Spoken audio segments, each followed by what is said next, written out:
प्रिय छात्र छात्राओं, आज हम हिंदी साहित्य के प्रथम प्रश्न पत्र यानी भक्ति काल या भक्ति काव्य के अंतर्गत सूर की भक्ति भावना पर अध्ययन करेंगे।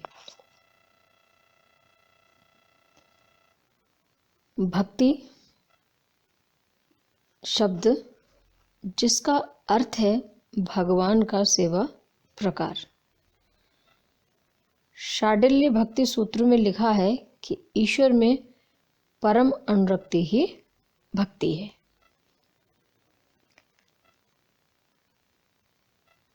भागवतकार ने भक्ति का लक्षण इस प्रकार दिया है कि मनुष्यों के लिए सर्वश्रेष्ठ धर्म वही है जिसके द्वारा भगवान कृष्ण में भक्ति हो, भक्ति भी ऐसी जिसमें किसी प्रकार की कामना न हो और जो नित्य निरंतर बनी रहे। ऐसी भक्ति से हृदय आनंद स्वरूप भगवान की उपलब्धि करके कृत कृत्य हो जाता है। सूर की भक्ति साधना को सुविधा की दृष्टि से कुछ निम्न बिंदुओं में देखा जा सकता है, जैसे साधारण भक्ति विवेचन, उसका स्वरूप एवं महत्ता। वैराग्यपूर्ण भक्ति जो संभवतया वल्लभ संप्रदाय में दीक्षित होने के पूर्व सूर में थी। वैधि भक्ति, प्रेमारूप भक्ति और पुष्टि मार्गीय भक्ति। साधारण भक्ति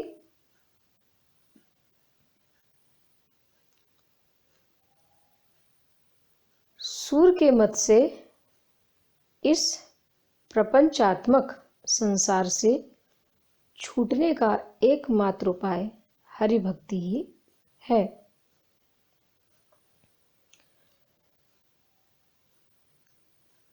भौतिक विषयों के दुष्परिणामों का उद्घाटन और प्रभु प्रेम का प्रतिपादन उन्होंने इस बखूबी से किया कि लोग हरि लीला गान में अनायासी रत हो गए और भक्ति के बिना समग्र साधनों को बंधन समझने लगे।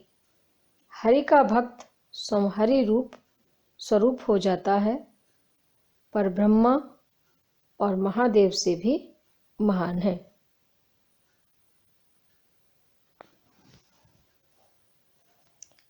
हरि के जन सबके अधिकारी, ब्रह्म महादेव ते को बण तिनकी सेवा कछु न सुधारी।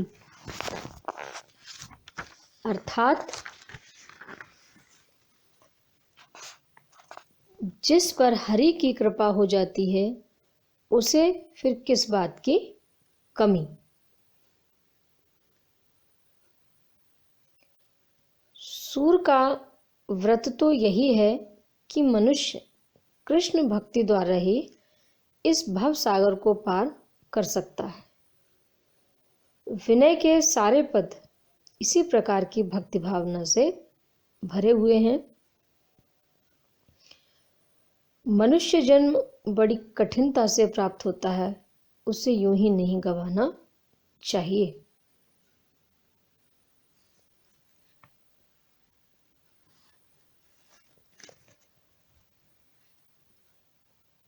वैराग्यपूर्ण भक्ति सूर का समकालीन समाज विषय आसक्त और आचार विचार विश्व था। सच्ची भक्ति के प्रचार के लिए विषय विरक्ति अपेक्षित थी। इसलिए सूर ने साधारण भक्ति विवेचन में स्थान स्थान पर वैराग्य का महत्व प्रतिपादित किया। जो भक्ति मार्ग का अनुसरण करते हैं उन्हें स्त्री और पुत्र से अपना संबंध तोड़ना पड़ता है। वैराग्यपूर्ण भक्ति के अंतर्गत कवि ने जीवन की कटुता, असारता और जगत की नश्वरता पर बहुत ही व्यापक रूप में विचार किया है।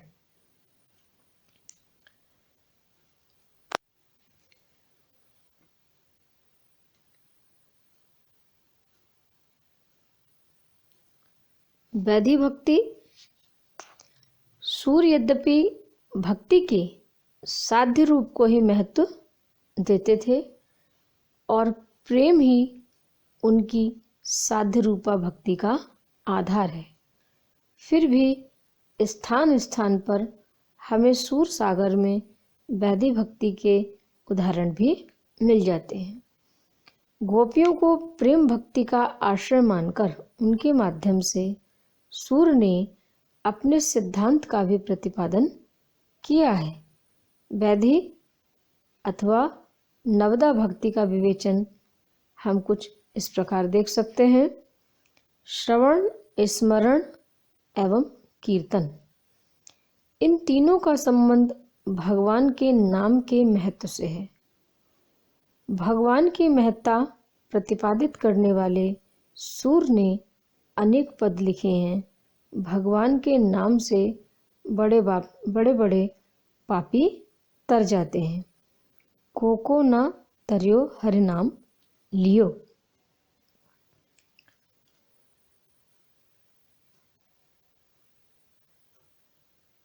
सुआ पढ़ावत गनिका तारी, व्याध तरो सरघात किए। प्रभु ते जन जन ते प्रभु बरतत, जाकी जैसी प्रीति हिए। इस तरह कवि ने कीर्तन के महत्व का प्रतिपादन किया। कीर्तन में गान, वाद्य और नृत्य तीनों का सम्मिलन होता है। सूरदास जन्म सिद्ध गायक थे। उन्होंने अपने हृदय की मधुरतम उद्वेलित लहरियों को तानपुरा की संगत देकर नितांत सजीव और सार्थक बना दिया। सूर भगवान की लीला का वर्णन करके अंत में कह दिया करते हैं, जो यह लीला सुने सुनावे, सो हर भक्ति पाई सुख पावे। इस तरह भगवान का गुण, यश, लीला आदि का सुनना सुनाना श्रवण भक्ति है। सूर सागर में स्थान स्थान पर रसमयी रासलीला को गाकर सुनाया गया है। पाद सेवन, अर्चन और बंदन, ये तीनों प्रकार भगवान के रूप से संबंध रखते हैं। प्रथम स्कंद यानी सूर सागर में भक्ति के इस प्रकार से संबंधित अनेक पद कहे गए हैं। सूर सागर का आरंभ ही भगवान के चरण कमलों के बंधन से होता है। चरण कमल बंदो हरिराई, जाकी कृपा पगु गिरिलंघे, अंधे को सब कुछ दर्शाई।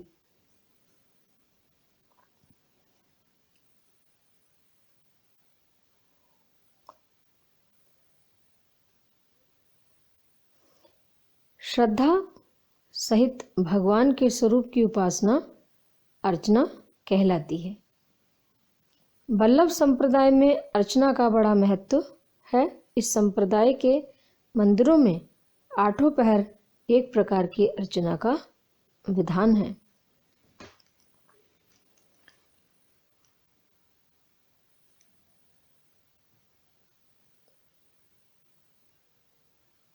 सूर की वंदना केवल भगवान के चरणों तक ही सीमित नहीं रहती, प्रत्युत उसका विस्तार कृष्ण के विविध अंगों, वस्त्रों, वेशभूषा, भोजन, गोचारण आदि कृत्यों तक देखने को मिलता है।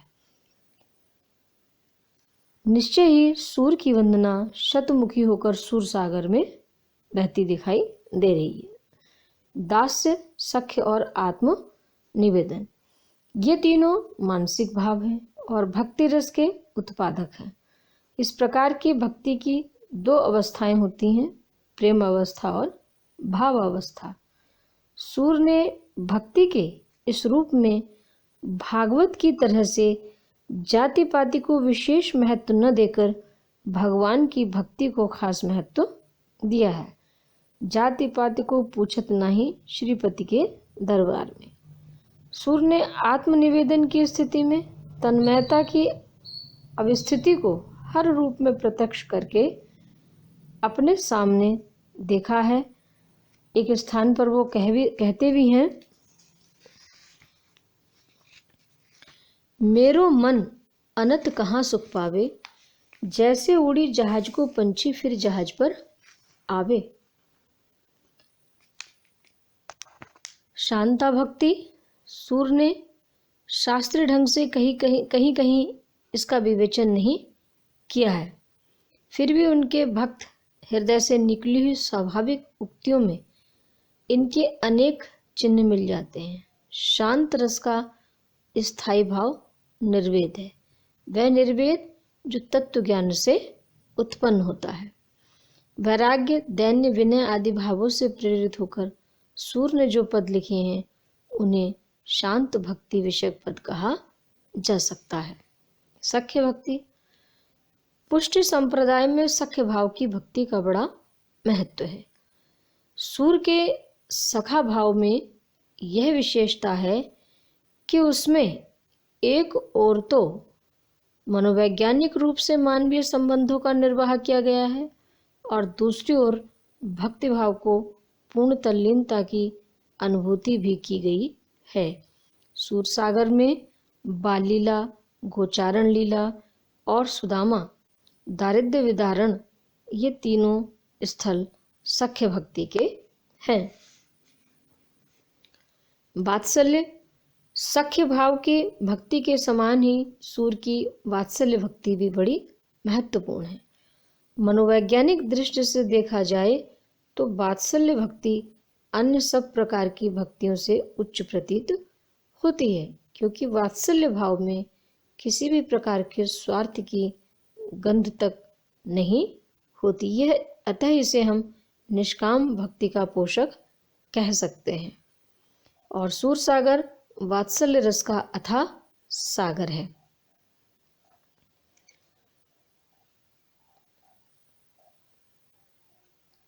उदाहरण के रूप में, संदेशो देव की सो कहियो, हो तो धाय तिहारे सुत की दया करती रहियो। यशोदा के वात्सल्य भाव में हृदय का पूरा संयोग है। इन पंक्तियों में मधुर भक्ति। माधुर्य भाव की भक्ति श्रृंगार प्रेम की भक्ति कही जा सकती है। लौकिक प्रेम के जितने स्वरूप हो सकते हैं वे सभी मधुर भक्ति में आते हैं। अंतर केवल इतना है कि लोक से हटाकर उन्हें ईश्वर से जोड़ दिया जाता है। आत्मसमर्पण और अनन्य भाव मधुर भक्ति के लिए आवश्यक है। आत्मनिवेदन। आत्मनिवेदन माधुर्य भाव की अंतिम सीढ़ी है। इसी का एक पक्ष शरणागति है। सूर की भक्ति साधना में शरणागति का बड़ा महत्व है। विनय के पदों में इस प्रकार के अनेक पद हैं। शरण गए को न उबार्यो। प्रेम भक्ति। सूर की प्रेम भक्ति माधुर्य भाव की भक्ति है और गोपियां उसका प्रतिनिधित्व करती हैं। वल्लभ संप्रदाय में प्रेम भक्ति की प्राप्ति का साधन हरि कृपा अथवा प्रभु अनुग्रह बताया गया है। जैसे सूर की गोपियों में अनन्यता देखी जा सकती है। ऊधो मन माने की बात, दाख छुआरा छाड़ी अमृत, फल विषकीरा विषघात। पुष्टि मार्गी भक्ति। सूर वल्लभ संप्रदाय में दीक्षित थे। यही कारण है कि इनकी भक्ति भावना में पुष्टि मार्गी भक्ति का प्राधान्य देखने को मिलता है। इस भक्ति के दो रूप हैं, वात्सल्य तथा माधुर्य, और इनका संबंध भगवान कृष्ण के बाल और किशोर रूप से है।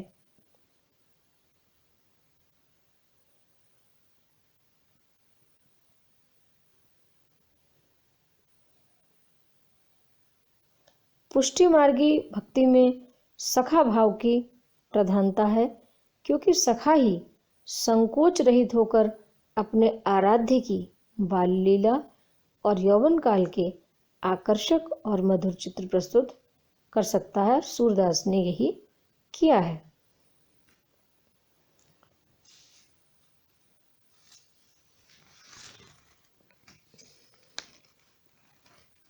मेरो मन अनंत कहाँ सुख पावे, जैसे उड़ी जहाज को पंछी फिर जहाज पर आवे।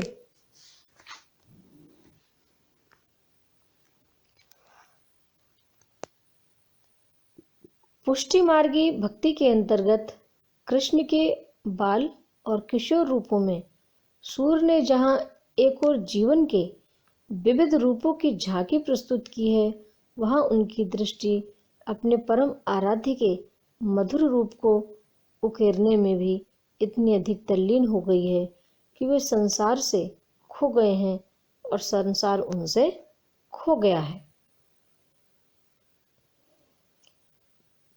निष्कर्ष रूप में हम ये कह सकते हैं कि शास्त्रीय रूप से तो सूर्य ने भक्ति का वही रूप ग्रहण किया जो भागवत में है, किंतु सूर्य की भक्ति में सामयिक प्रभाव और मौलिकता का भी पुट है। एक युग जीवी की भांति सूर्य ने धार्मिक पक्ष में भी अपने युग का प्रतिनिधित्व किया है। वे एक उच्च कोटि के भक्त थे। उनकी भक्ति अंतःकरण की प्रेरणा और हृदय की अनुभूति थी। भक्त होने के साथ साथ वे कवि भी थे, इसलिए उनकी भक्ति में कवि सुलभ कल्पना का योग भी स्वाभाविक ही था। धन्यवाद।